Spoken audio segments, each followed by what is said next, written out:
welcome in today's lecture. Students, in last lecture we have seen the concept of shear stress. Now today we are going to solve the problems on shear stress. Students, we have studying the topic bending stress and shear stress.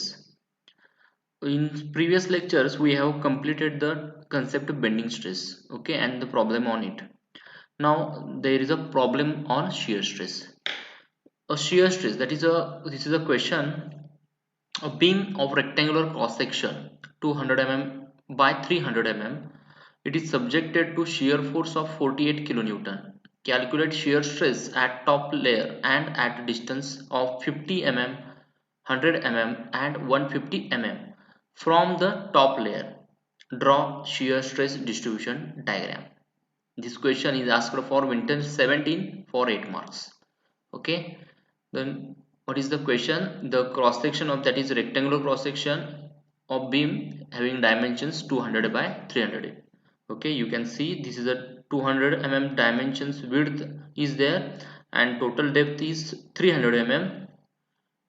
This beam is subjected to shear force of 48 kilonewton. They have given the shear force 48 kilonewton. Calculate the shear stress at top layer. We have to calculate the shear stress at the top layer of the beam and at the distance of 50 mm, 100 mm and 150 mm. Okay, we have here calculate the shear stress at the top of the beam. Here the top of the beam, at that point we have to calculate the shear stress. Then from the top of that beam at distance 50 mm, here we have to calculate the shear stress. Then also we have to calculate the shear stress at the distance 100 mm from the top of the beam, that is here, and at the distance 150 mm, that is from the top of the beam at the distance 150 mm, that is it is at the neutral axis. Okay, this is a neutral axis. At the center, this is a symmetrical section, and at that the center, that is total depth is 300 mm, and at the depth half of that 300 mm, that is 150 mm, there is a axial line or axial, that is neutral axis is here. Okay, and at that neutral axis we have to calculate the shear stress.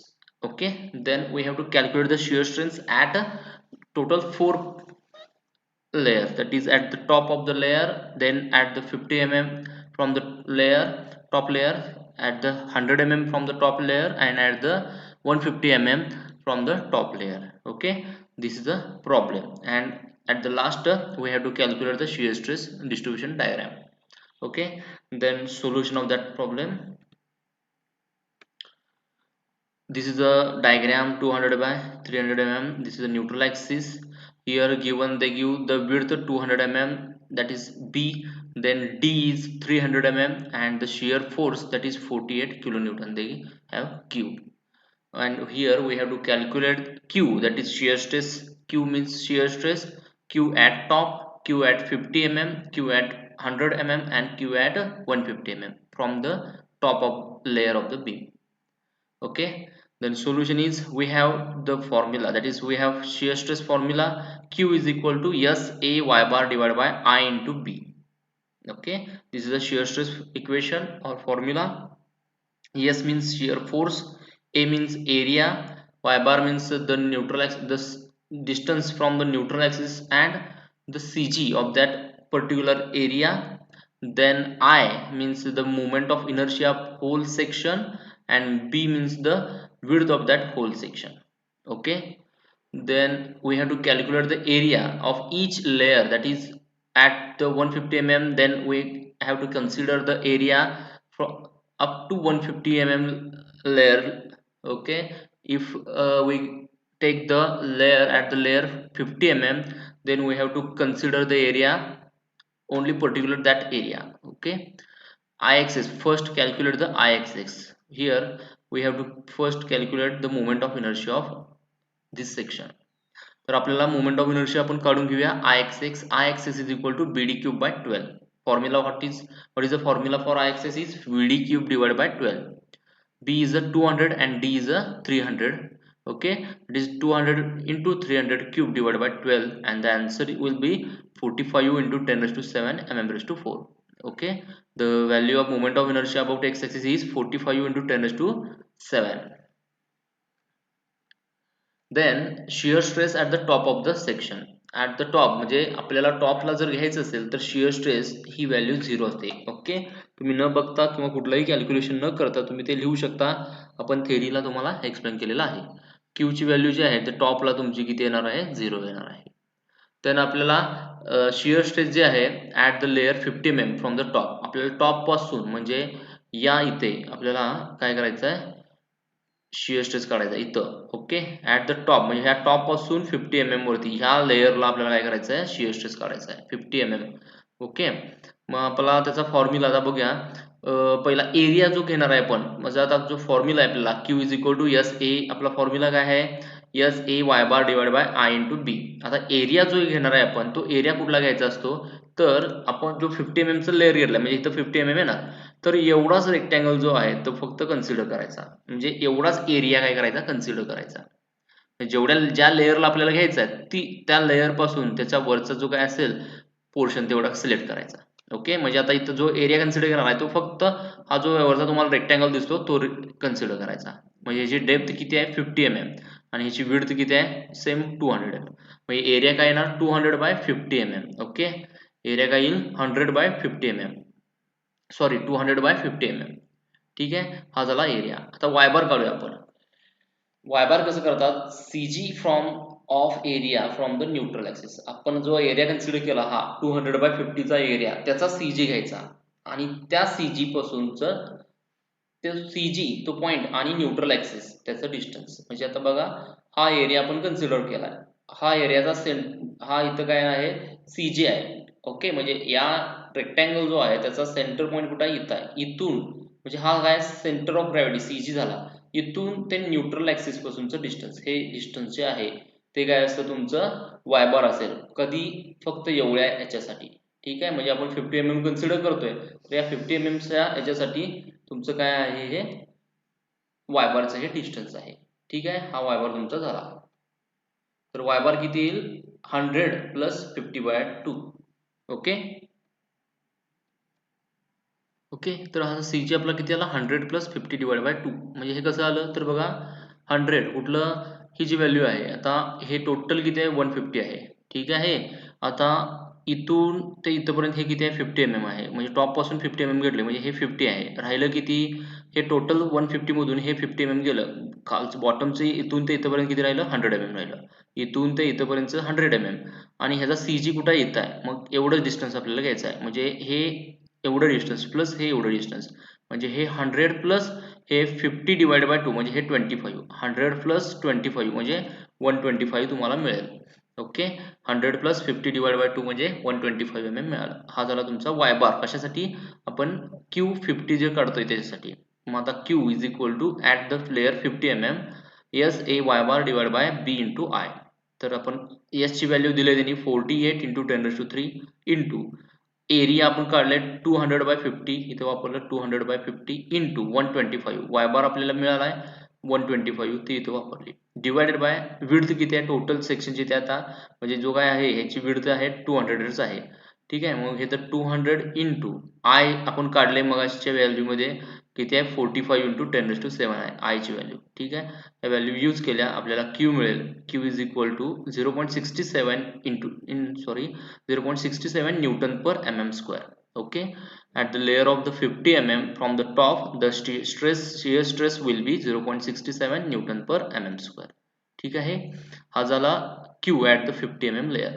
आता आपल्याला बघायचं आहे shear stress at the layer of 100 mm from the top पासून 100 mm वरती या distance वरती आपल्याला shear stress काढायचा आहे. सेम प्रोसिजर करायची, आता फक्त व्हॅल्यू बदलणार. आता एरिया पहिला काढून घ्यायची. ओके, म्हणजे आता आपल्याला हा जो आहे 100 mm लेअर इथं आहे, इथं हा या लेअरला काय करायचा आहे, शिअर स्ट्रेस काढायचा आहे. मग आता हा रेक्टँगल एवढा कन्सिडर करायचा. ओके, हा टोटल रेक्टँगल किती येणार, एवढा येणार. ठीक आहे, तर हा रेक्टँगल त्याचा एरिया काढायला पाहिजे आपल्याला. तर एरिया किती, तर हे 200 त्याची विड्थ आहेच आणि हाईट किती येणार त्याची, डेप्थ 100 म्हणजे टॉप पासून आपण घेतोय, टॉप पासून 100 आहे म्हणून हे टॉप पासून हे 100 डेप्थ झाली इंटू 200 म्हणजे एरिया झाला तुमचा 200/100 ओके. म्हणजे y bar is equal to आता काढूया 50 प्लस 100 डिवाइड बाय 2. ओके. आता इथं थोडासा बदल आहे, इथं ॲरो जो आहे तो चुकलेला आहे. इथं 50 म्हणजे कुठलं येतं हे बॉटम. आता टोटल किती आहे 150 आहे बरोबर आहे. हे किती आहे टोटल हे इथून ते इथपर्यंत 150 आहे. मग हे आपलं आपण कितीपर्यंत घेतलंय टॉप पासून 100 mm घेतलंय. ठीक आहे. म्हणजे इथला बॉटम लेयर किती झालाय 100 mm वरती आलाय. मग इथं राहिलं किती खालचं 50 mm म्हणजे टोटल 150 मधनं हे 100 गेलं म्हणजे किती राहिलं हे 50 म्हणजे हे खालचं 50 प्लस इथून ते ह्याच्या CG पर्यंतचं डिस्टन्स म्हणजे हा जो रेक्टँगल इथं आहे इथून ते इथपर्यंत CG त्याचा CG कुठे येणार आहे इथं या रेक्टँगलचा सेंटर पॉईंट कुठे येणार आहे इथं इथून ते इथपर्यंत डिस्टन्स अधिक इथून ते इथपर्यंत डिस्टन्स म्हणजे हे 50 mm इथलं डिस्टन्स 50 प्लस हे डिस्टन्स किती येणार टोटल 100 आहे याची विड्थ किती आहे टोटल याची 100 आहे बरोबर आहे इथं आहे इथं 100 आहे मग 100 च्या निम्म किती 50 म्हणजे हे 50 प्लस हे 50 म्हणजे तुम्हाला किती मिळेल 50 प्लस 100 डिवाइड बाय 2 म्हणजे 50 म्हणजे हे 50 प्लस 50 मिळेल तुम्हाला y बार ची व्हॅल्यू 100 mm मिळाली ठीक आहे एरिया काढलं y बार काढलं 100 आता Q at 100 म्हणजे shear stress at the layer of 100 is equal to SA y bar divided by B into I okay मग H ची व्हॅल्यू किती 48 into 10 raised to 3 shear stress किती मिळाला 48 into 10 raised to 3 into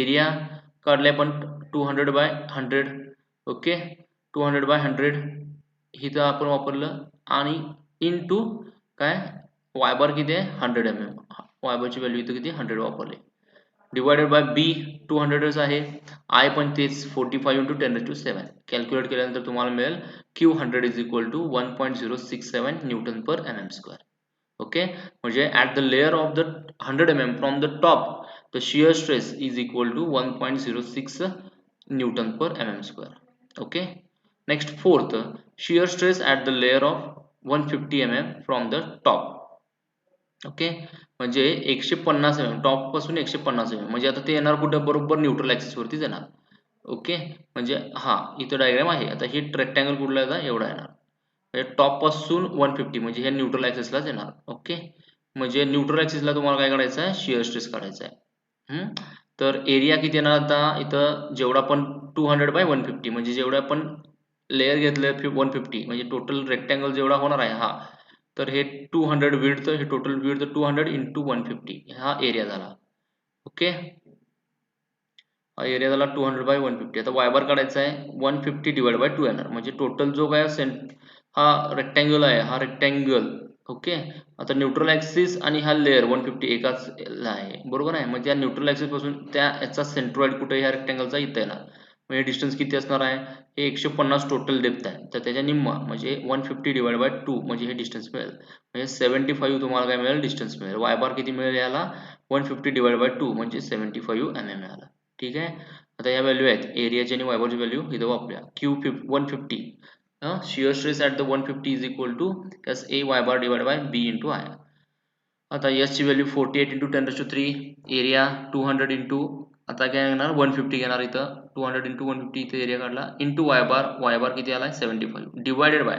B ची value 200 into I ची value 45 into 10 raised to 7 okay हे calculation करा किती होतं मिळते व्हॅल्यू 1.2 न्यूटन पर mm स्क्वेअर एवढं मिळतं म्हणजे तुम्ही बघाल तर प्रत्येक लेयरला म्हणजे 150 Q ॲट द टॉप 0 होतं त्यानंतर 50 mm टॉप पासून तुम्ही 50 mm लेयर वरती आला त्यावेळी किती आलं 0.67 आलं ओके स्ट्रेचची व्हॅल्यू त्यानंतर at the layer of the 100 mm किती आलं 1.067 म्हणजे इथं वाढले 50 पासून इथं वाढलं 0.67 होतं त्यानंतर 1.067 झालं आणि त्यानंतर ॲट द लेयर 150 म्हणजे न्यूट्रल ऍक्सिसला किती झालं ते 1.2 म्हणजे जसं तुम्ही टॉप पासून न्यूट्रल ऍक्सिस कडे याल तसे व्हॅल्यू काय आता शियर स्ट्रेसच्या वाढत चाललेल्या आहेत आणि मॅक्झिमम तुम्हाला कुठे मिळाली तुम्हाला मॅक्झिमम व्हॅल्यू जी आहे ती ॲट द न्यूट्रल ऍक्सिस मिळाली म्हणजे आता हे शियर स्ट्रेस डिस्ट्रीब्युशन डायग्राम झालेली आहे ही 150 हा 50 mm लेयरला हा 100 mm आणि हे 150 आहे तर हे 50 mm लेयरला किती क्यू शियर स्ट्रेस आहे 0.67 त्यानंतर ही डायग्राम तुमची काढायची शियर स्ट्रेस डायग्राम इथं 0 आहे इथं 0 आहे हे असे एक बेसलाईन ड्रॉ करून घ्यायची व्हर्टिकल इथं 0 आहे इथं म्हणजे दोन्हीकडे सेम 0 असणार आहे त्यानंतर मॅक्झिमम न्यूट्रल ॲक्सिसला आहे, त्यामुळे हे मॅक्झिमम इथं दाखवलं आणि ही असं सर्क्युलर असा एक सेमी सर्क्युलर अशी डायग्राम ड्रॉ केली. इथं मॅक्झिमम किती मिळालं 1.2. त्यानंतर ॲट द लेअर 100 टॉपपासून 100 mm ला किती मिळालं 1.067 आणि टॉपपासून ॲट द इथं किती मिळालं 50 mm ला 0.67 मिळालं. म्हणजे हे तुम्हाला काय मिळाल्या 3 व्हॅल्यू मिळाल्या आपल्याला जे काढायला सांगितलेलं आहे. इथं 0 आहे, इथं तुमच्या व्हॅल्यू आहेत. ओके, ही झाली shear stress distribution diagram. Okay, तर हा इथे एक प्रॉब्लेम इथं संपतो. Okay, thank you very much.